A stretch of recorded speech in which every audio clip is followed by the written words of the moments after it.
Momentum yang menyebabkan elektabilitas Ganjar ini setback ke format setahun yang lalu itu sebetulnya adalah memang peristiwa batalnya Piala U20 ya, Piala Dunia Junior. Ganjar Pranowo ini turunnya sekitar 7-8%.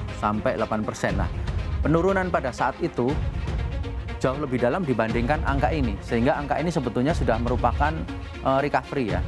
Pola dari elektabilitas Prabowo ini kita lihat dia naik turun, cenderung lebih fluktuatif. Bulan Juni 2022 25%, kemudian turun ke 17% dan seterusnya kembali naik. Sehingga kita bisa sampaikan di sini bahwa pada hari ini memang kedua kandidat ini sama kuat, tetapi yang satu memang lebih fluktuatif, yang satu lebih stabil. Kalau Pak Ganjar ini kan surveinya ya turun naik itu biasa. Jadi bagi kami itu bukan sesuatu yang serius. Kita yakin kok.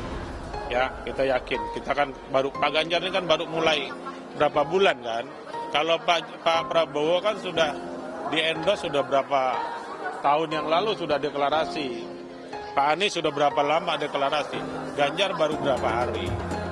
Jadi kalau kita lihat justru lihat trennya. Kalau trennya naik berarti keinginan masyarakat itu kan bisa kita lihat dari tren survei naik apa turun, itu aja. Survei itu lebih tepat dipakai untuk membaca pola, gitu ya. Polanya kan sudah kelihatan setidaknya 10 kali survei Litbang Kompas sejak 2019 sudah kelihatan pola yang pertama pilihan-pilihan terhadap partai itu lebih condong ke partai-partai parlemen saat ini. Total kalau kita lihat trennya itu sekitar hampir 70% responden pemilih itu memilih partai-partai parlemen yang satu. Survei Litbang Kompas, Ganjar Pranowo jagoan kandang.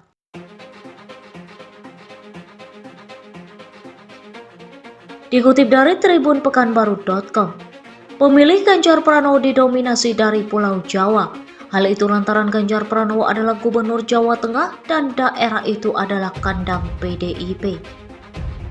Hal itu pun menjadi keuntungan tersendiri bagi Ganjar Pranowo karena penduduk di Pulau Jawa lebih besar dari penduduk luar Jawa. Namun Jawa Barat adalah masa Prabowo pada 2019 lalu.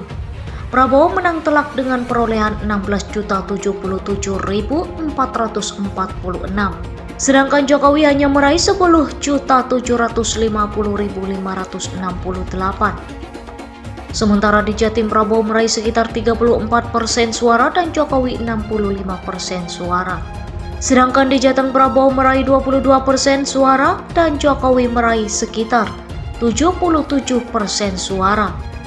Sementara itu hasil survei Litbang Kompas pada 29 April hingga 10 Mei 2023 menunjukkan pemilih di wilayah Pulau Jawa cenderung memilih Ganjar Pranowo sebagai capres bila pemilihan presiden dilakukan saat survei berlangsung.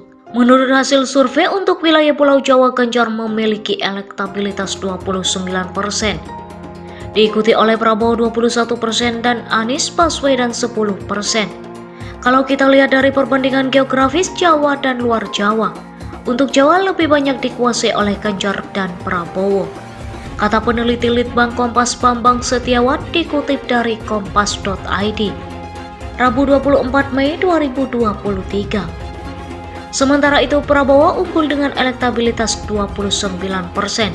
Di wilayah luar Jawa diikuti oleh Anies 18% dan Ganjar 15%. Sementara untuk luar Jawa itu banyak dikuasai oleh Prabowo dan di beberapa wilayah itu Anies, ujar Bambang. Bambang mengatakan untuk wilayah Jawa Ganjar unggul di Provinsi Jawa Tengah dan Daerah Istimewa Yogyakarta. Sementara Prabowo mendominasi di Jawa Barat dan Anies di DKI Jakarta. Tetapi ada wilayah pertarungan di Jawa ini yang cukup menarik, yaitu Jawa Timur. Jawa Timur ini tadinya lumayan banyak dikuasai oleh Ganjar, tetapi dalam survei ini berimbang antara Ganjar dengan Prabowo, ujar Bambang.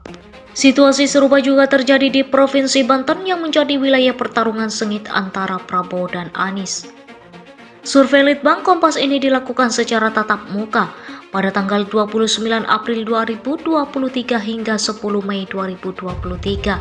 Sebanyak 1.200 responden dipilih secara acak menggunakan metode Pencuplikan sistematis bertingkat di 38 provinsi Indonesia.